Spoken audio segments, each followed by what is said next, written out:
دوبله شده در همونطور که هر پروازی یه نشستی داره، هر رفتی هم یه بازگشتی داره. گاهی ازت کم میشه، گاهی بهت اضافه میشه. برگشت منم همچین چیزیه. از آمریکایی که با کلی رویا و آرزو رفته بودم، با بچه 10 ماهم برمیگردم. نه تو جیبم حتی برای یه تاکسی پول دارم، نه تو ذهنم یه دروغ به درد بخور برای بابا. وقتی تو روش وایسادم و داد زدم که من دیگه بزرگ شدم، این زندگی منه، هیچ فکر نمی کردم عاقبتم اینجوری میشه. کاش وقتی از اون خونه میرفتم اونقدر محکم در و پشت سرم نمی بستم. کاش با خودم میگفتم شاید یه روز مجبور شم برگردم دم همون خونه. عشق دیگه، آدم نمیفهمه داره چی کار میکنه.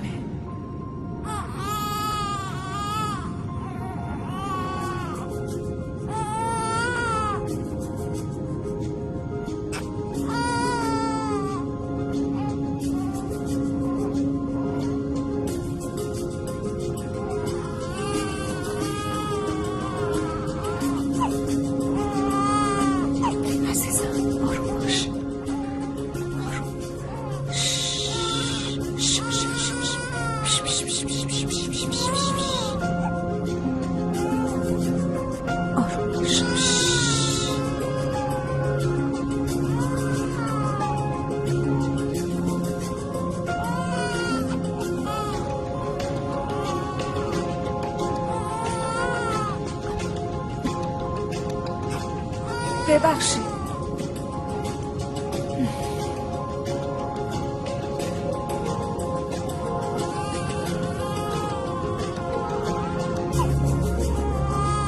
فکر نمی کردم راهی که با هیجان توش پا گذاشتم و گفتم همه جور پاش هستم به این بنبست میخوره. با وجود همه چی و همه کس جنگیدم، ولی نشد. دیگه تسلیم شدم، شکست خوردم. حالا تو اون بنبست تاریک تک و تنها، هیچ کسو ندارم، عاجزم، در حالی که اولش همه چی خیلی قشنگ بود.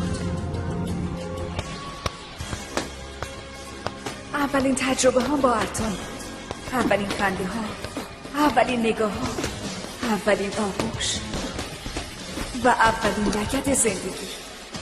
این اولین لگدی بود که از ارتان خوردم. دستت بشکنه. ولی مهمتر از این که اولین لگده، این بود که باعث شد بیاد تو زندگی. قبل از اون تو چشمای هیچ کس گم نشده بودم، تو دستای هیچ کس جون نگرفته بودم. اونم یه جون گرفتن معمولی نبود. همراه ارتان خودم رو پیدا کردم. فهمیدم که منم یه قلب دارم. آه که اون اولین دیدار. رفتم رو ابرها، زانوها میلرزید. بعد از اون بوسه یه کوچیک قلبم همچین میزد انگار میخواد از دهنم بپره بیرون. از عشق چشام کور شده بود. برای همین ندیدم که لگد بعدیم تو راهه.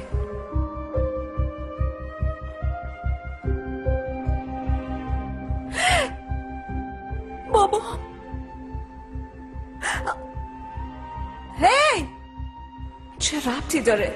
فرارش از بابام چه ربطی به دوست داشتن من داشت؟ من اونو دوست داشتم، اونم منو. اگه دوستم نداشت مگه ازم میخواست وقتی برای تحصیل میره آمریکا منم باهاش برم؟ زندگی تو آمریکا تو خواب شبم هم نمیدیدم.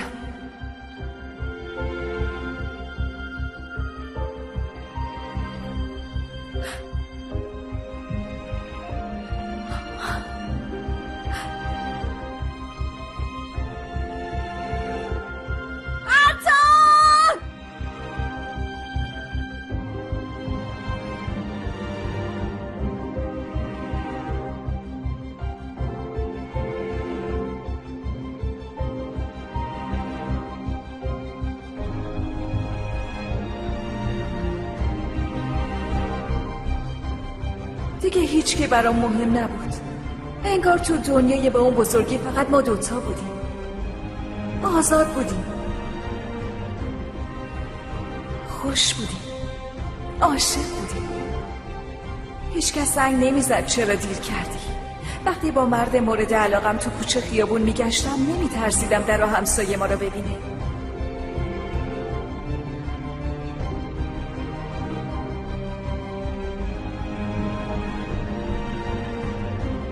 عشق منو برده بود رو ابرا. سرم گیج میرفت. ذوقی که تو دلم بود یه لحظه ولم نمیکرد.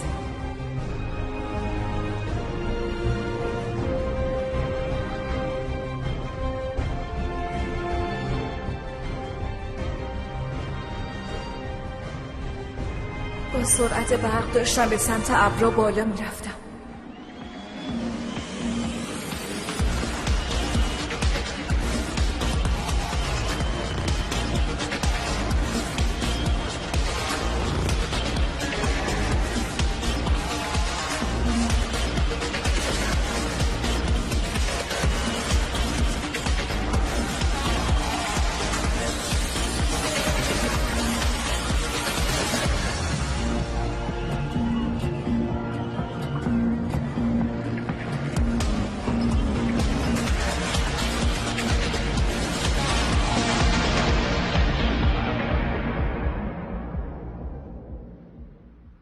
زمین خوردنمم مثل بالا رفتن تا ابرا سریع بود. حامله شدم.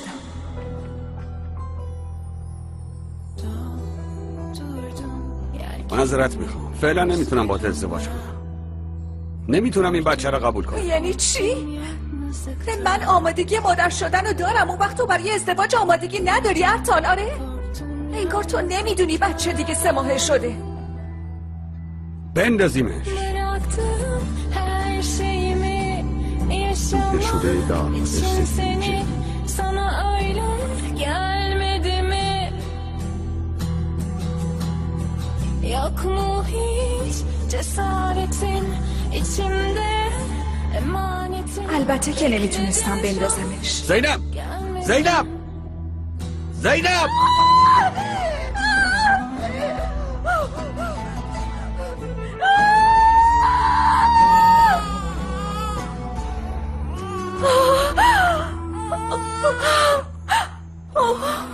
Bilmezdim nedir doğru nedir yalan. Yanımdayken durmuştu zaman.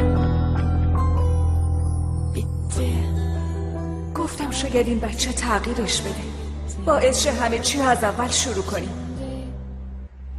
با این بچه دوباره به زندگی امیدوار می شدم و مرد مورد علاقم با عشق همون روز اول به طرفم برمیگشت.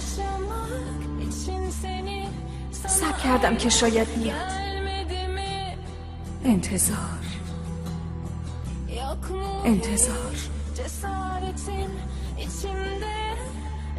ولی اون نیومد.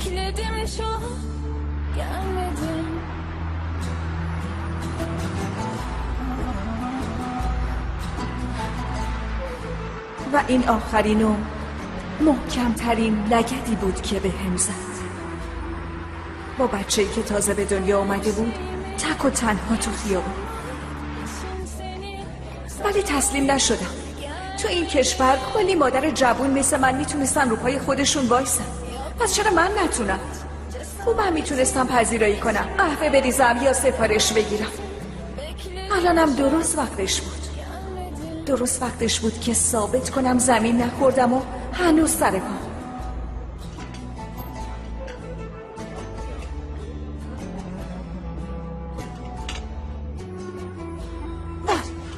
I can't. Please, 2 more hours. Samantha, please. Samantha.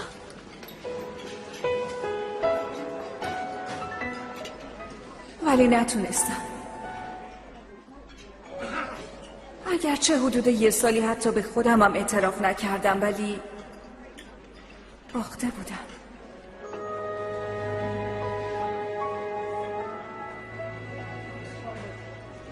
Please, I'm desperate. Get out!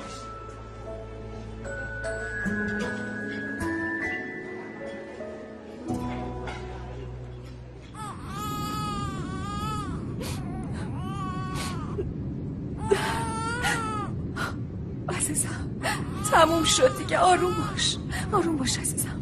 اما داستان من نمیشه گفت داستان موفقیت منه. فقط میخواستم تصمیمامو خودم بگیرم، آزاد باشم. تنها وارث و پسر عزیز گردونه یک خانواده ثروتمند و اصیل بودم. برای همین هر قدمی تو زندگیم برمی داشتم تا کوچکترین جزئیاتش برنامه ریزی شده بود. وقتی هنوز 6 سالم بود حتی دختری که قرار بود ازدواج کنم مشخص بود، ارم. قرار بود ازدواج کنیم و میوه این شراکت بزرگ رو به خانواده هامون تقدیم کنیم. پول، قدرت و یه زن زیبا، شاید همه یه چیزایی که یه مرد آرزوشو داره تو زندگیم داشتم. اما آزادی چی؟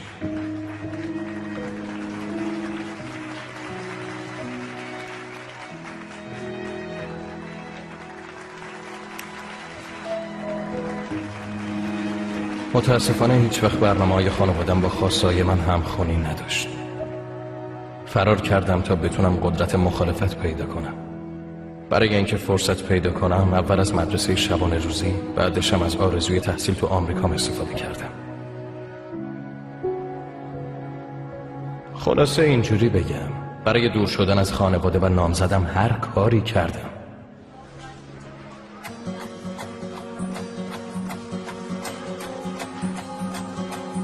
تنها چیزی که میخواستم آزادی بود. زندگی بدون حساب کتاب و قانون.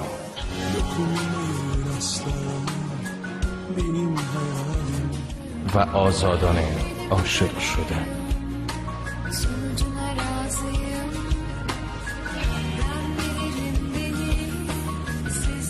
اگه عشق واقعی یا پیدا می‌کردم دلیلی برای مخالفت با خانوادم میشد. برای همین سالها با امیدواری منتظر عشق بودم و آخرش اونور اقیانوس رو پیدا کردم. سامر. پیش اون زمستونا تابستون میشد و زمان به سرعت برق میگذشت. تو چشاش محو میشدم. نمیخواستم دستاشو از دست بدم، نه گرمی نفسشو. میخواستم باهاش ازدواج کنم و فکر بدون اون موندن و کلن از ذهنم بیرون کنم.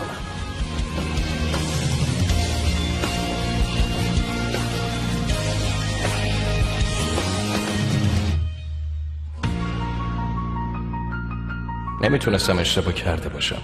درسته تا حالا قدمی مثل پیشنهاد ازدواج بر نداشته بودم، اما اگه حسی که باعث شد این کارو بکنم عشق نبود، پس چی بود؟ I love you madly.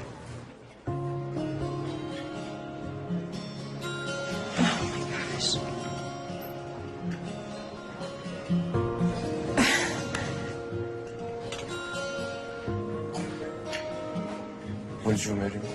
I am not ready for this, Fatih. I'm not in love with you. What? You are not my type.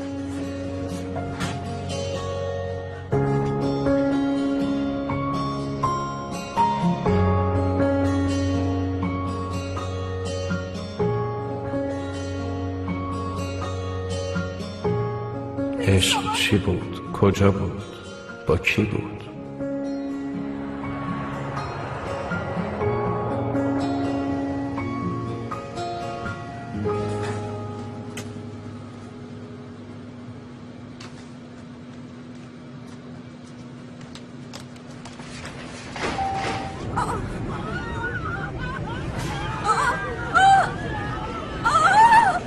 ای خدا، چه خبره؟ داریم سقوط میکنیم؟ چه خبر شده؟ نمیدونم. سقوط میکنیم؟ سقوط نیست، آروم باشید. سقوط نیست، خواهش میکنم آروم باشید. خدایا خواهش میکنم نیفتیم، خواهش میکنم. خدایا بچم طوریش نشه، بچم خیلی کوچیکه. آروم باش مامانی، آروم باش، نترس عزیزم، نترس، چیزی نیست. آی خدایا منو ببخش، خدایا منو ببخش، خانم عزیز. منو ببخش خدایا. ای بابا خانم عزیز یکم آروم باشین لطفاً. ببینین آروم باشین، گفت سقوط نمیکنه. خدایا داریم میافتیم، داریم میافتیم.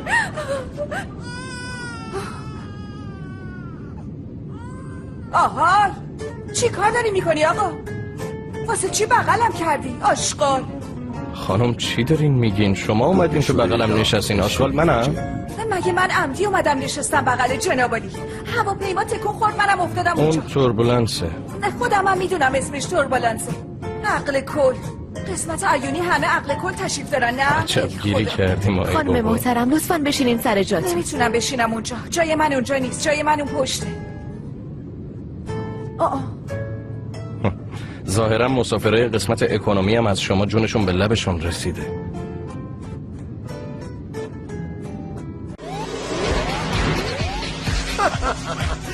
تافی با مغز شادی مگا استار.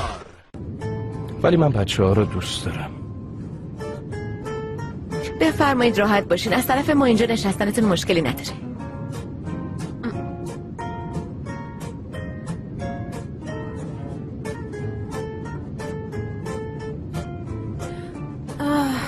حالا که برای شما مشکلی نداره خیلی خوب. ببخشید. بفرمایید. من ساکتون رو میارم اینجا. خیلی ممنون.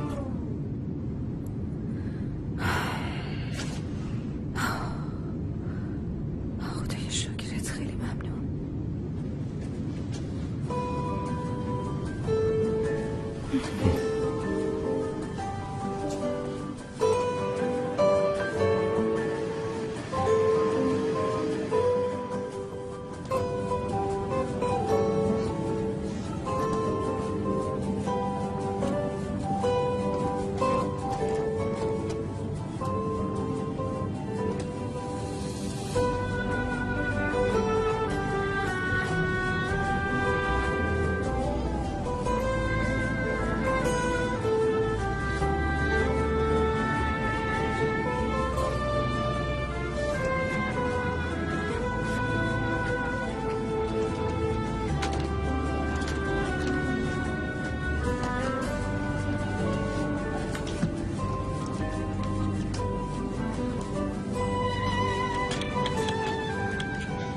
بفرمایید.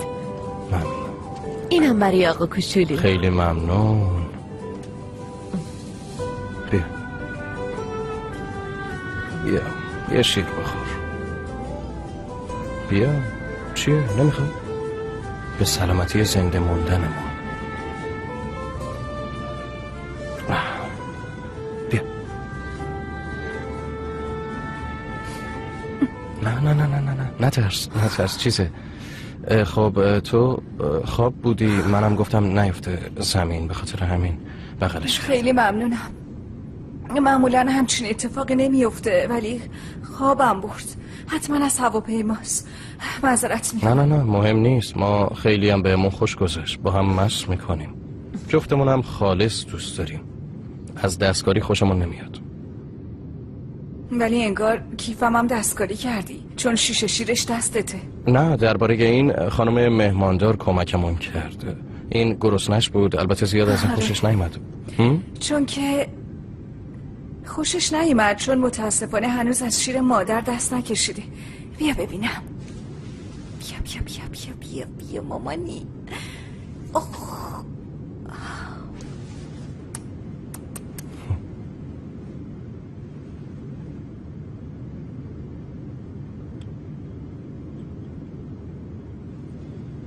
آخ ببخشید. راستی اسمم فاتحه. خیلی بد موقع است فاتحه. بله ببخشید معذرت میخوام. سوتی پشت سوتی. من معذرت میخوام. من اول افتادم تو بغلتم، فوش دادم بهت، گفتم آشغال. معذرت میخوام. نه خواهش میکنم. راستی منم زینبم. خیلی خوشبختم. همچنین. خیلی بچه بانمکیه. بی سر صدا تو بغلم نشسته بود. اصلا شبیه تو نیست. چیزه منظورم قسمت بغل نیست، یعنی از قیافه شبیه تو نیست. معلومه که به باباش رفته. همین. انگار زیاد خیال غذا خوردن نداری نه؟ باز بازی گرفته آقا. از دست تو بچه.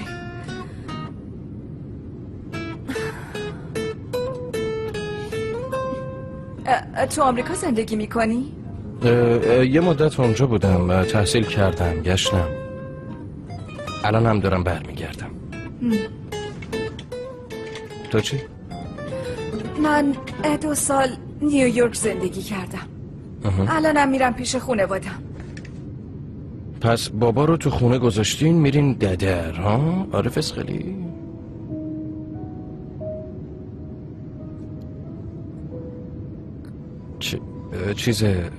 امیدوارم حرف بدی نزده باشم. نه، من یه مادر مجردم. ها خب خوبه. بله.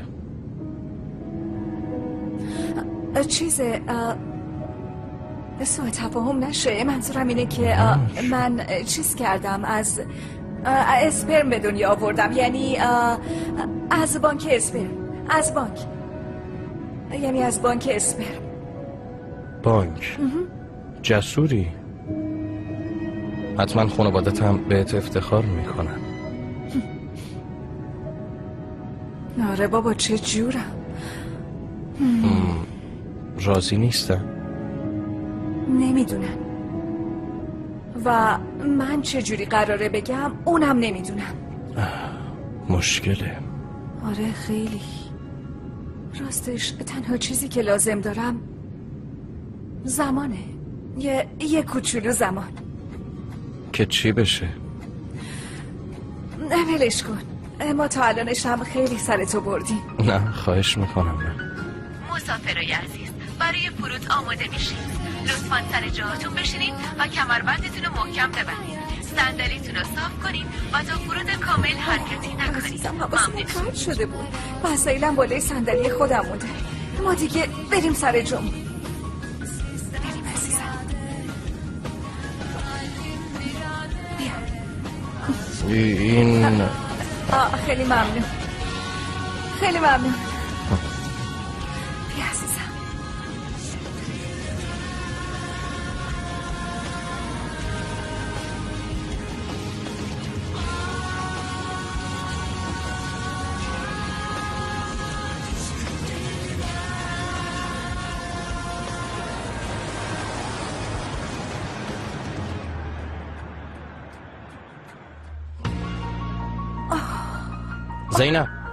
زینب ها؟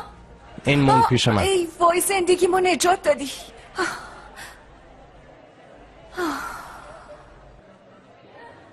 6 ماه. ها؟ 6 ماه کافیه؟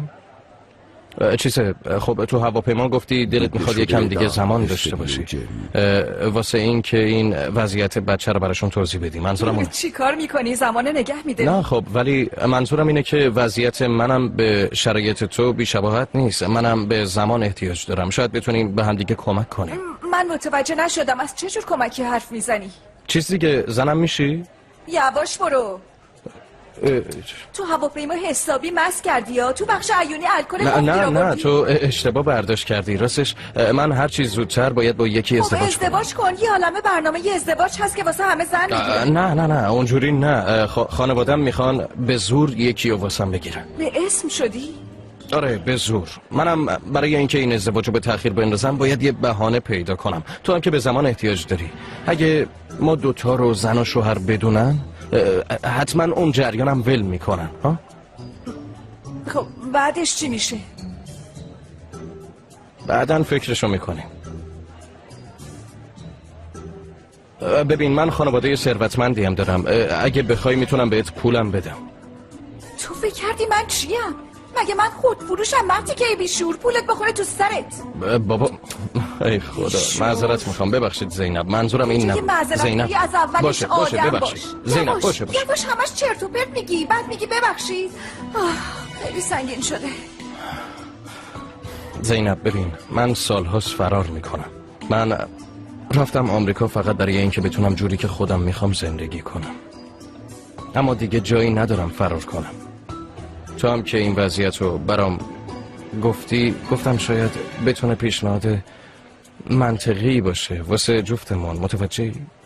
چی میگی؟ تو چیزی؟ چی؟ چیز ها نه اونجوری که نیستم. گفتی اونجوری که میخوام زندگی کنم واسه همون گفتم. نه چیزه. من خب منظورم اون نبود. اونجوری نیست. نه باشه. چی؟ ولی یه شرط دارم. باشه.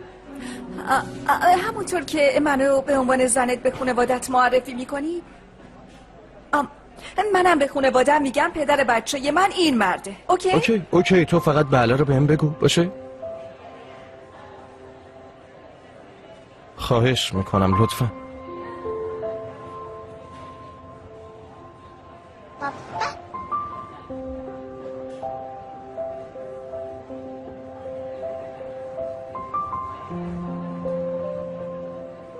اول خونه کدوممون بریم؟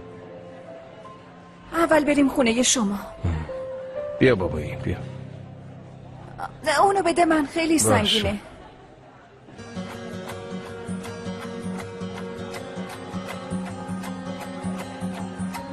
بفرمایید. ممنون داداش.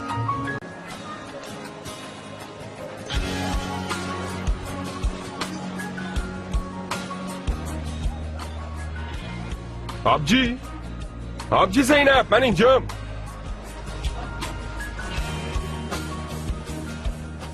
اون یارو کیه؟ قرار بود تنها بیای. ببخشید صورت حسابو میاری؟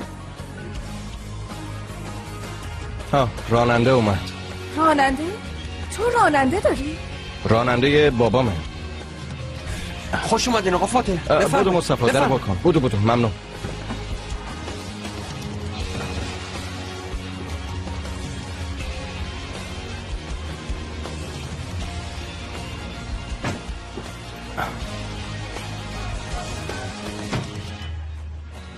ممنون.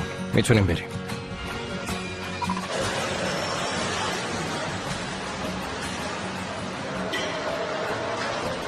تاکسی.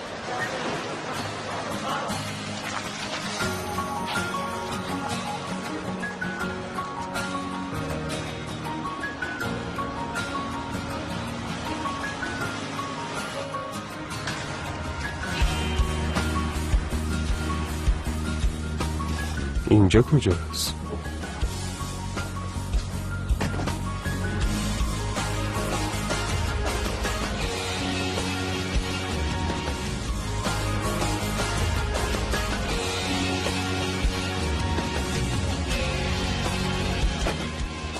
ای دهنت.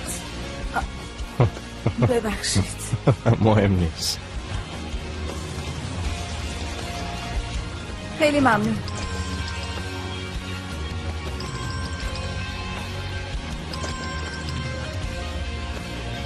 جواب این دیوونه رو چی بده؟ بفرمایید. سلام. برگرد.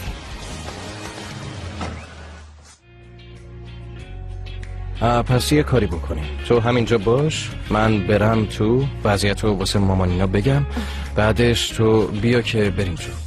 باشه موفق باشی.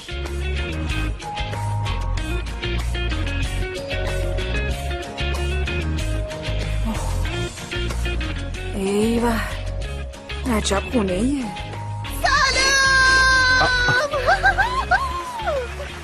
سلام. داداشی خوش اومدی. چه خبره؟ عجب چه استقبالی.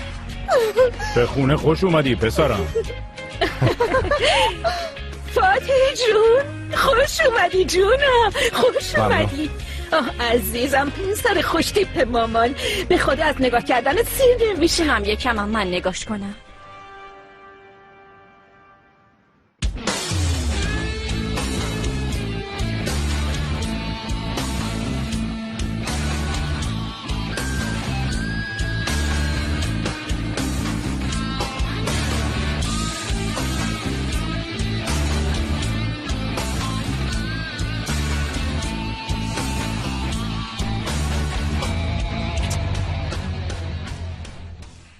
خوش اومدی فاتح. خوشحالم که برگشتی. دیگه همیشه پیش همین باشه. البته که پیش همین عزیزم. فاتح جون ببین مادرزن و پدرزنت هم اومدن استقبالت جونم. لطف کردن. زحمت کشیدن. از برگشتت خوشحالم پسرم. کم کم داشتم فکر میکردم که فرار کردی. آی خوش اومدی فاتح جون. حرفای بابا طلعت تو به دل نگیر. هنوز تحت تاثیر گیلاس اول صبحشه. مگه چیه؟ من میخوام هرچی زودتر ازدواج کنن همین. جفتشون هم دارد وقت ازدواجشون میگذره. ما هم خیلی دلمون میخواد آقا طلعت. به امید خدا سر و سامون میگیرن مگه نه فاتح جون؟ بله. مادر بزرگ کجاست؟ فاتح ببخشید مزاحم شدم ولی باید زودتر زیر بچه رو تمیز کنم وگرنه دیگه از بوش مسموم میشیم. سلام به همگی. من فوری یه کناری اینجا همینجا عوضش میکنم. ممنونم. بیا ببینم عشقم. بیا پسر خوشتیپ مامان. بیا پسر خوشگل مامان. وای بازم که پیپی کردی. آخه اینجوری که میخوابونمش فوری گریه میکنه ولی یه راه حلی داره. عاشق این تبلیغاته. من این تبلیغاتو میذارم فوری ساکت میشه. ببینی؟ اگه بتونین اینو اینجوری بگیرین آروم میشه. راستش معمولا اینقدر زود به زود نمیکنه ولی چون تو هواپیما فاتح یه شیر دیگه بهش داد معده پسرکم به هم ریخته. چون من خوابم برده بود اون مجبور شد بهش غذا بده. خب پیش میاد دیگه اینجور چیزا. عشقم ببینم اینجا چه خبره. اوه پسرم تو چرا همچین کارایی میکنی آخه؟ اینو برداریم. میشه اینو بگیریم؟ خیلی ممنون. بیا عزیزم. زیرت عوض کنیم شلوارتم بپوش. وای قربون پیپیت برم من. ای قربون اون لنگات برم. وای الهی من قربون همه پات بشم پسرم. وای بخورمت. بیا اینم بپوش. مون دست شما ببخشید. فاتح توالت کجاست؟ اون بخور. فاتح این زنه کیه؟ مامان این بچه است. خب این بچه ببینم باباش کیه؟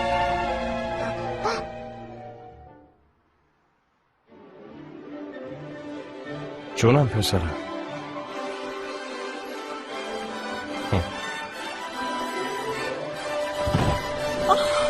مقدس خانوم مقدس خانوم مقدس خانوم. آب بیارین. الیف دختر پاشو کمک کن. آی پاشو بشقابا رو بذار سر میز. پاشو دختر قشنگ ملی قربونت برم. به من چه؟ چه تشر لب و دوچت آویزونه؟ ببین مامانی از الان گفته باشم اگه وقتی زینب اومد بخواین اتاق منو بهش بدین خونه رو سرتون خراب میکنم. اوه جوجه زبون در آورده.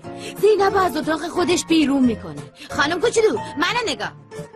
اون اتاق مال زینب بود تو صاحب شدی. حالا میگی نمیذاری بره تو اتاق خودش؟ خب میخواست نره. اون که رفت اتاق مال من شد. نگاه پاشو ببینم. حالا بعدا سر موضوع بحث میکنیم تا دایی جنی نشده سفره رو بچینی. قول بده. حالا با من چشمونم میزنه. پاشو ببینم خانم کوچولو. بجم اون بشقابارم ببر ببینم. 6 متر زبون داره وروجک. چطوری خوشگله؟ دست از سرم بردار حوصله ندارم.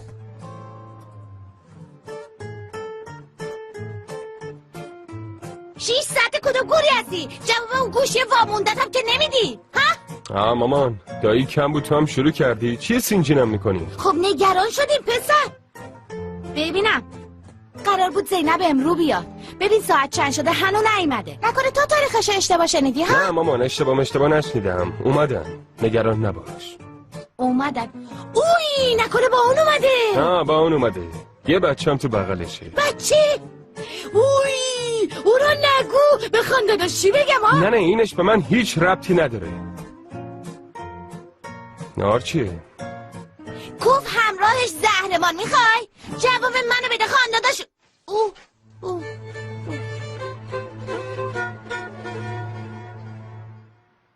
تو از این رسوایی خبر داشتی فهمی؟ منم به اندازه تو شوکه شدم ولی باید یه جوری حلش کنیم دیگه. چی رو حلش کنی فهمی؟ مگه چیزی هم مونده که بشه حل و فصلش کرد؟ صداتو بالا نبر دیگه. کاریه که شده. اون دختر عروس ماست. چه عروسی فهمی؟ بمیرم من به اون دختر نمیگم عروس. بگو ببینم تو به چه حقی بدون اجازه ما همچین کاری کردی؟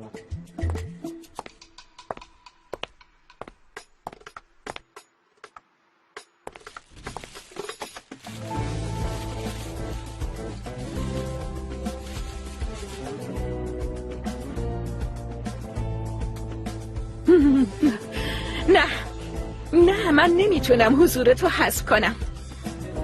آبرومونو بردی، همش تقصیر توه.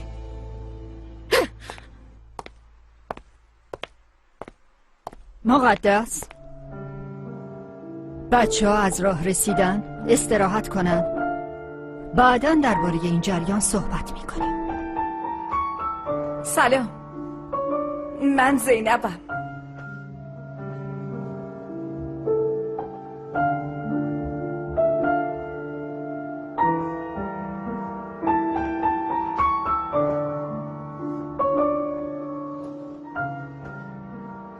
مادر بزرگ، به خدا میخواستم بگم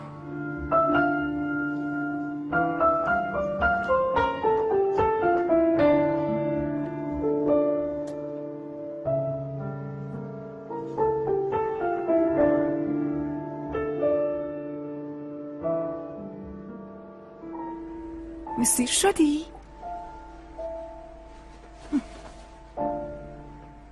بیا. اینم از این. منم به اندازه تو از اینجا بودن ناراضیم. مبادا بعدن فکر کنی مادرت عزت نفس نداره ها. فقط خیلی عاجز شدم. ولی دختره رو دیدی؟ چه قد و قواره‌ای داشت. یه مرد چرا نباید اونو بخواد؟ نکنه این واقعا چیزه. البته به ما نگفت ولی خودش میدونه. شاید باشه، اما اصلا به ما چه؟ ما فکر بدبختی خودمون باشیم. تازه پیشنهاد پولم داد، من قبول نکردم.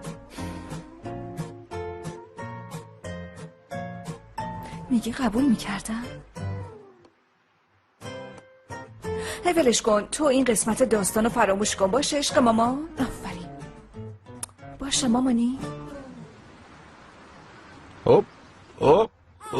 رفیق خوشتیپ خودمی، تو زندگی ما نجات دادی پسر ها. چیزه نه که تازه بیدار شده بعد قلقی میکنه، اونجوری بگیری روت بالا میاره ها. تو ذهنت باشه. بیا مامانی، بیا، گریه نکن. بیا. نگاه، فوری ساکت شد. بله دیگه، بغل مامانشه. راستی حرف مامان شد. مادرم رفتارش زیاد قشنگ نبود. امیدوارم دلخور نشده باشی. نه بابا، به من چه؟ اصل حرفش به توه. آره. البته زنه هم حق داره، عروسش که نیستم دلخور بشم. عالیه. ولی ببین، بهت قول میدم منم همینطور رفتار کنم. مادر پدرت هر حرفی هم بزنن مثل تو آرامشم رو حفظ میکنم. از هیچی دلخور نمیشم، حتی حرفم نمیزنم. بهت قول مردونه میدم، هیچی نمیگم. مهم نیست تو دلخور میشی یا نه. دعا کن اون دلخور نشه، وگرنه هیچ کس نمیتونه تو رو نجاتت بده. کی؟ بابات؟ چطور مگه بابای تو کیه؟ شوکت خان، لقب دیگهش شوکت دره. در اصل آدم خوب و با مرامیه، ولی تا پارومش نذاشتی هیچ یادم نمیره. سال 1991 اول بهار، روز جمعه. زینب هنوز کوچیکه، یه 10 سالش بود، یه کم و زیاد. تو محله یه سعید مینیبوسی بود. اون روزی که اون اتفاق بد افتاد، سعید با مینیبوسش توی همون محله بود. اون موقع بچه ها تو محل از همه جا بیخبر توپ بازی میکردن تا اینکه توپ قل خورد و رفت طرف مینیبوس. چیکار میکنیم؟ زینب ما هم افتاد دنبالش و همه چی قاطی شد. هی! نه، فقط لنگش شکست. کاش که میمرد بابا. آخه تفلکی فلج موند. کدوم تفلکی بابا؟ اون خرت گنده تفلکیه. بابا مگه مینیبوس به دختر شوکت نزد؟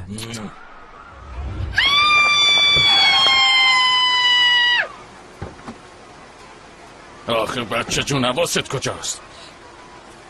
میخوای واسم دردسر درست کنی؟ ولی این یارو سعیده یه چیزی رو نمیدونست. سعید دردسرش شروع شد. چیزیت که نشد. خوبی؟ خوبه. ای بابا، خونه این بچه کجاست؟ ننه نداشت، ولی یه بابایی داشت که نگو. شوکت خان،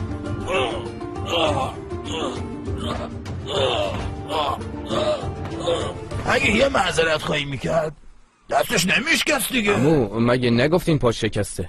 اون یه صحنه قبلش بود. در اصل اون روز شوکت خان واسه بلند کردن یه برگ زیتون رفته بود. بیشرف اشغال، تو به چه روی میای اینجا؟ اون از پام، این از سرم. تو این بلا رو به سرم آوردی اشغال. خجالتم نمیکشه حالا برگ زیتون میاره مگه دستم به دستش اون موقع بود که شکست. داداش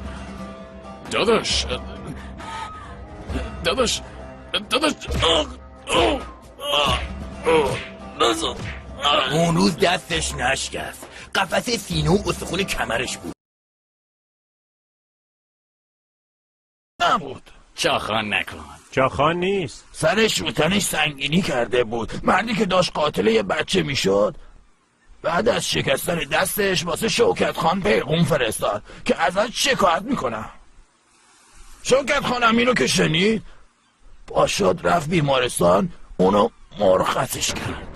فکر کردی با این چاپلوسی ها میتونی دل منو به دست بیاری؟ کور خوندی. تو دادگاه پدرتو در میارم. راستی کجا داریم میریم؟ دریا، ته دریا. دریا؟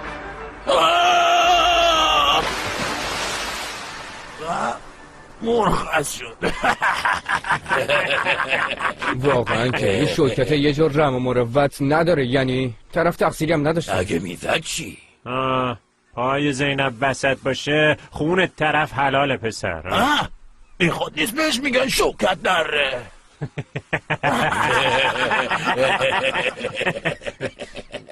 اینجا چه کار میکنی دلافا؟ آقا رفقا جریان مینیبوس و زینبو نمیدونستن. اسم خانم داشت واسه شون میگفت. بچه مگه بهتون نگفتم دیگه نشنوم کسی اسم اونو اینجا بیاره؟ باشیم بینم بند و بساطتون رو جمع کنیم ببینم.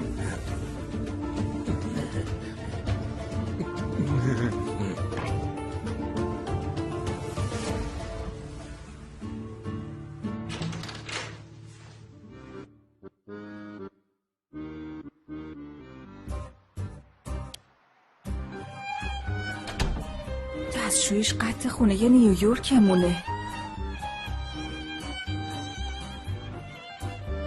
2 تا توالت داره.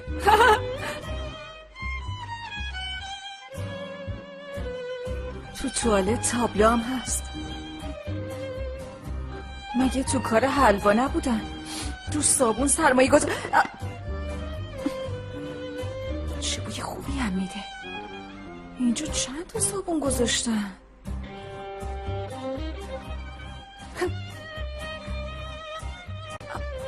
روشویی از جنس طلاست.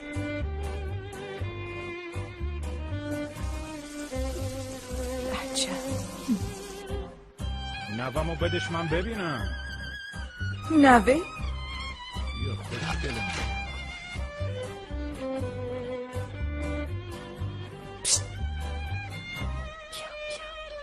چیه؟ بیا میگم. چی کار میکنی؟ بودو چی داری میگی تو؟ بودو بیا اینجا. بیا دیگه. بیا ببینم. چی کار داری میکنی؟ خودت چی کار میکنی؟ چی؟ بابات گفتی بچه از توه؟ خب شرایط ایجاب میکرد. بله. یعنی چی شرایط ایجاب میکرد؟ مگه قرارمون این بود؟ خب مگه به خانواده تو هم نمیگفتیم پدر بچه منم؟ مگه چیه؟ اون با این فرق چیش داره؟ فرق داره؟ من میتونم بگم ازت جدا شدم، بابام دست از سرت برداره، تو هم همینطور. ولی اگه اینجوری بگی با من چی کار میکنن؟ مگه میذارن وقتی بازی تموم شد برن؟ آره حق با تو. البته که حق با منه. خب پسر تو بهم میگه بابا میپره بغلم، چیکار کنم؟ من چیکار کنم؟ برو بگو. نه بگو. نه برو خواهش بگو بچه یه من نیست. بگو یه زن بچه دار گرفتم. نمیشه به خدا سکته میکنن. یکم بهم فرصت بده لطفا. یه چند روز دیگه همین وضعیتم به زور قبول کردن. باشه خواهش میکنم. داداش زن داداش کجایی بابا؟ بیا دنبال ما میگردم. زن داداشه منم. آره توی دیگه. بچه هم از جفتمونه. باشه خراب نکن. فعلا چیزی نمیگم، ولی ببین تو اولین فرصت میگی ما. باشه تو اولین فرصت ها. باشه میگم خیالت رو. بگو قول. قول میدم. یه قول. پس اینا کجا؟ راحت شدم.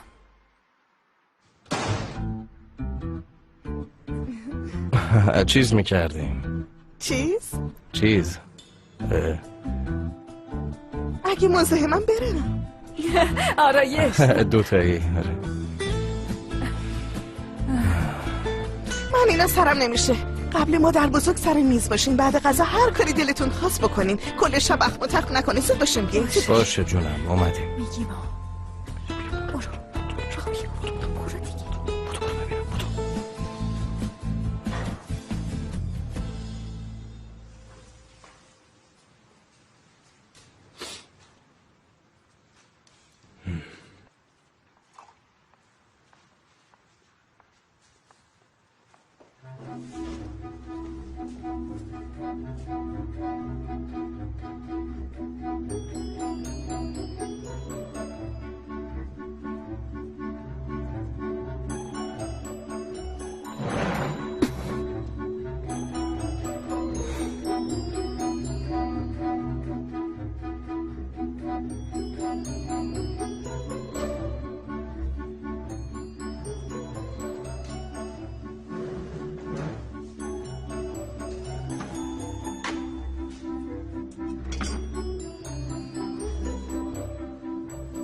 زینب چطوری با داداش آشنا شدین؟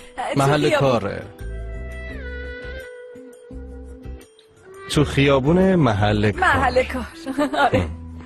اومد بیرون، خوردیم به هم. بله. منم کتابای دستم پرید هوا. بعد کتابا ریختن رو زمین. اومدم جمع کنم، گفت ببخشید. گفتم هموطنی؟ گفت منم ترکم. گفتم منم ترکم. همونجا نشستیم یه گپی با هم زدیم، انگار 100 سال همدیگه رو میشناسیم. بله. آره. چه جالب. آره چجورا؟ به قول سناریستای آمریکایی. آره. دختر یعنی کلاس.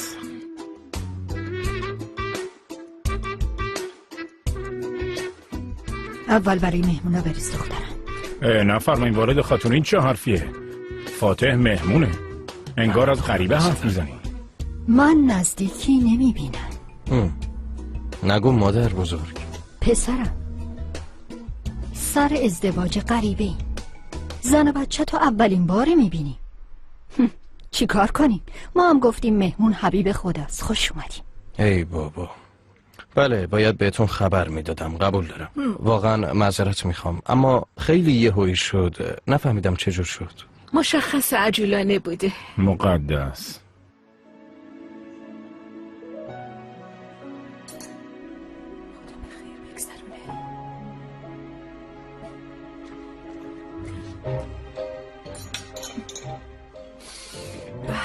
چه سوپی، چه عطری هم داره.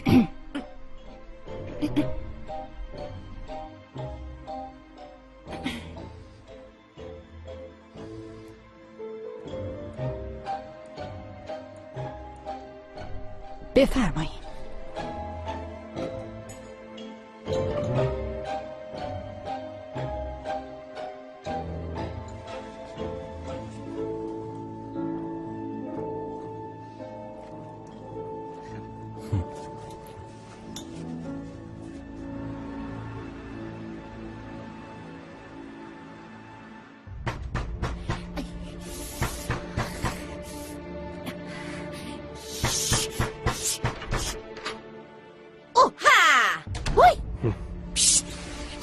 کجا برس بودی؟ حرف بد بهت نزنم ها. دایی بشنوه چی میگه ها؟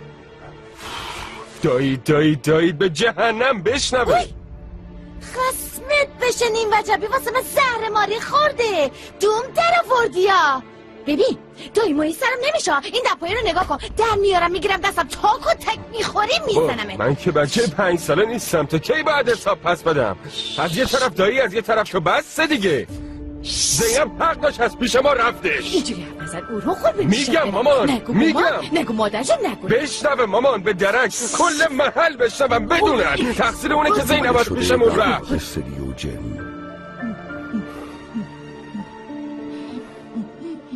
یادگار ببر اینو بخوابون، نصف شبیه اصلا من خورد نکنه. شنیدی دیگه؟ ولم کن بابا. ای خاک تو سرت بشه که زهرماری کوف. نه ببینم تو چی تو سرته ها؟ حرف بزن ببینم. هیچی بابا. این مشکل منه. من بابامو میشناسم. شک دارم حتی من از در خونه را بده. برم اونجا دم در با بچه التماس کنم در برام باز کنه. نه ببین اگه با بچه بری دم در نمیمونی. یادت خانواده منم بچه رو دیدن نرم شدن. الانم همین میشه. نگران نباش. بودو زینب. رو پای من بتون ریختن انداختن تو دریا ولی من تو رو نفروختم. به خاطر تو کاری که نکرده بودم گردن گرفتم. نمیگرفتی. نه بابا. من مجبورت کردم. میتونستم نگیرم. میتونستم به بابات بگم کار من نبوده. من لطف ندادم چون که بهت